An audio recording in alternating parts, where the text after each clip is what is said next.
자, 지금까지 우리는 리니어 리그레션에 대해서 배웠습니다. 잠깐 랩업을 해보면은 우리가 토끼와 거북이의 예제를 통해서 1차 함수라는 개념, 그래서 어떤 릴레이션을 갖고 그걸 갖고 어떤 해를 구하는 것에 대해 배웠고요.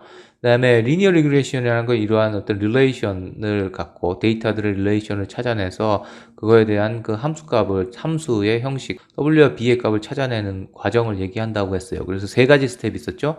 먼저 가설을 설정하고 여러 개의 선을 그은 다음에 거기에 코스트 펑션으로서 코스트 값을 구한 다음에 그 비용이 가장 작은 값을 이제 미분을 통해서 찾아내는 것을 한다고 했어요.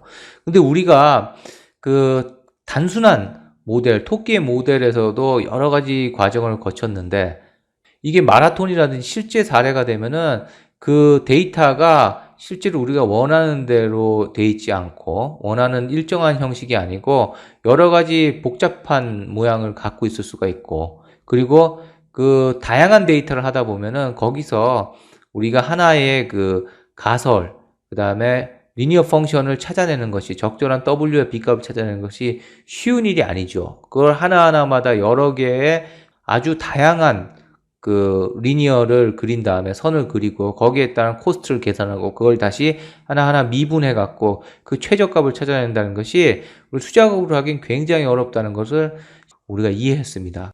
그럼 텐서플로우가 뭔지부터 이해해야 되잖아요.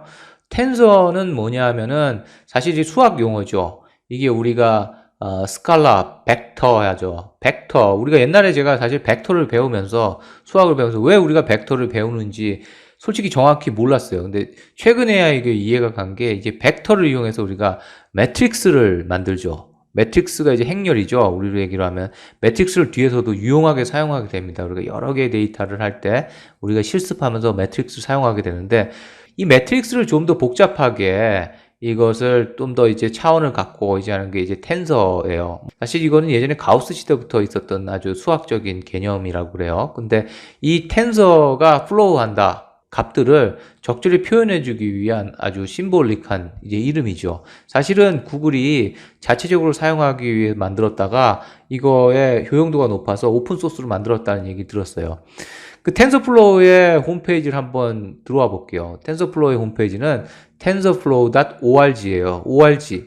느낌을 딱 보시면 알겠지만, 익스텐션을 보시면 알겠지만, 이것은 구글에 귀속되어 있는 상용 제품이 아니에요. 여기 나오죠.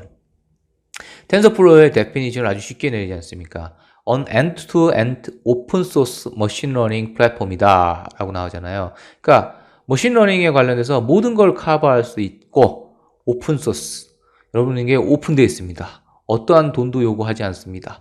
그래서 오픈 소스로 돼 있고 그 다음에 뭐 비용적인 측면이 오픈 소스의 장점만이 아니고 이게 오픈되어 있기 때문에 에코시스템이 아주 넓게 퍼져 있죠. 여러 사람들이 많이 공헌을 하고 여러 사람들이 예제를 쉽게 활용할 수 있는 장점이 있죠. 그리고 이게 머신러닝을 하기 위한 플랫폼, 프레임워크이다. 이렇게 얘기를 하고 있죠. 그러면 텐서플로우밖에 없을까요? 그렇지 않죠. 여기엔 머신러닝에 대한 프레임워크는 여러 가지가 있지만은 여기 통계에도 나옵니다만은 여기 보시면은 텐서플로우, 케라스가 사실 텐서플로우 2.0, 벌써 1.0부터도 그랬지만 아주 긴밀히 협업을 하고 있죠. 그 다음에 2.0부터는 거의 뭐 같은 배를 탔다고 볼 수가 있죠. 케라스는 물론 이제 텐서플로우에서만 올라가는 또 고급 하이레벨의 API는 아닙니다만 2.0부터는 아주 긴밀히 바인딩 돼 있어요. 그래서 다음에 딥러닝 코스에서는 이제 케라스를 기본으로 할 겁니다. 근데 케라스 밑에는 이제 텐서플로우가 있겠죠.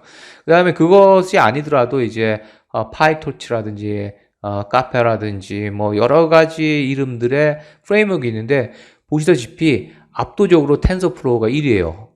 뭐 다른 통계를 보더라도 보시는 것처럼 텐서플로우가 1위고 뭐 케라스로와는 같은 배를 탔다고 하니까 두 개를 합치면은 뭐 거의 뭐 이 텐서플로우가 대세라고 보셔도 돼요.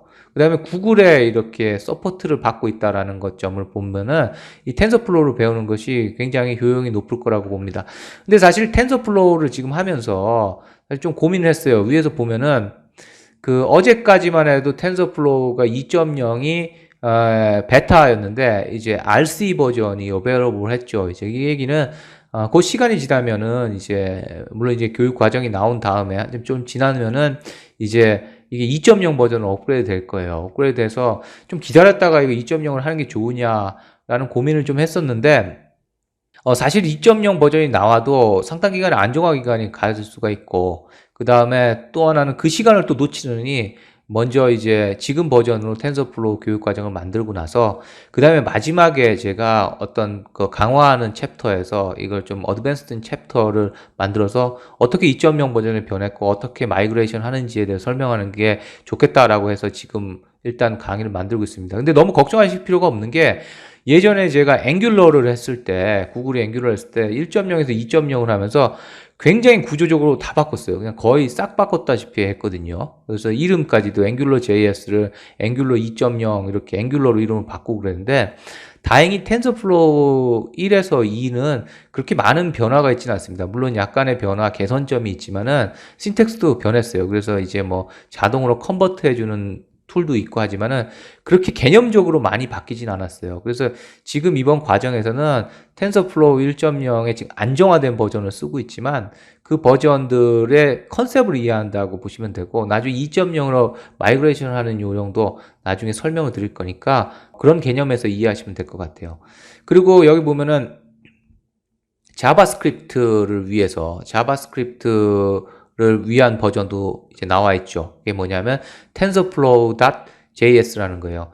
이 과정은 이제 자바스크립트 라이브러리인데 좀 다른 용도가 많이 있습니다. 왜냐하면은 지금은 파이썬을 기반으로 해서, 물론 장고라든지 아니면 플라스크를 이용해서 웹 서비스를 하지만 완전히 전격적인 웹 서비스를 하기에는 조금 무리수가 좀 있죠. 그래서 이제 자바스크립트 텐서플로우 JS랑 기존에 제가 이제 강의했던 앵귤러나 뷰 같은 거를 인티그레이션 하면은 어떤 어플리케이션 상에서, 웹 어플리케이션이나 앱 어플리케이션에서도 쉽게 머신러닝을 구현할 수 있습니다. 뭐 모바일 IoT라든지 이런 걸 라스베리파이에서도 이게 돌아갈 수 있게 IoT와 인티그레이션 되어 있는 것점도 있는데, 이런 것도 뭐 나중에 사용할 수 있고요. 지금 그렇지만 대세는 일단은 파이썬을 기반으로 하고 있다. 파이썬을 기반으로 하고 텐서플로우를 이제 사용할 겁니다. 이제 그러면 여기 잠깐 설명을 드릴까요? 왜 텐서플로우를 하느냐?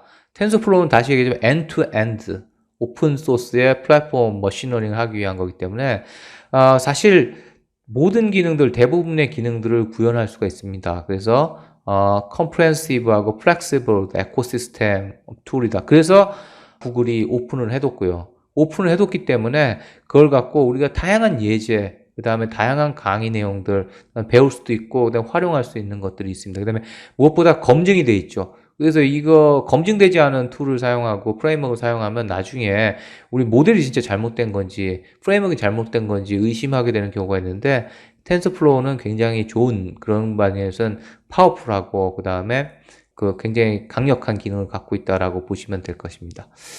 그리고 이제 예제들이 많이 있어요. 여기서 보면 이제 대부분이 사실 머신러닝 중에서 딥러닝을 이용한 것들이 많이 있습니다. 다음에 딥러닝 과정에서 실제로 우리가 그 영상 인식, 그 다음에 숫자 인식하는 거라든지, 그 다음에 이미지 인식하는 것들을 이제 배울 겁니다. 이게 뭐 여러 회사들에서 이미 텐서플로우를 사용하고 있는 데는 너무 많기 때문에 구글뿐만 아니고 뭐 트위터, 에어비앤비 여러 군데에서 이제 사용하고 있죠. 그리고 리소스라든지 커뮤니티도 굉장히 활발하게 활성화되어 있어 갖고 우리 필요한 내용들을 쉽게 얻을 수 있다는 장점이 있습니다. 그럼 다음 시간에는 본격적으로 우리가 텐서플로우를 활용하는 방법에 대해서 배워보도록 하겠습니다.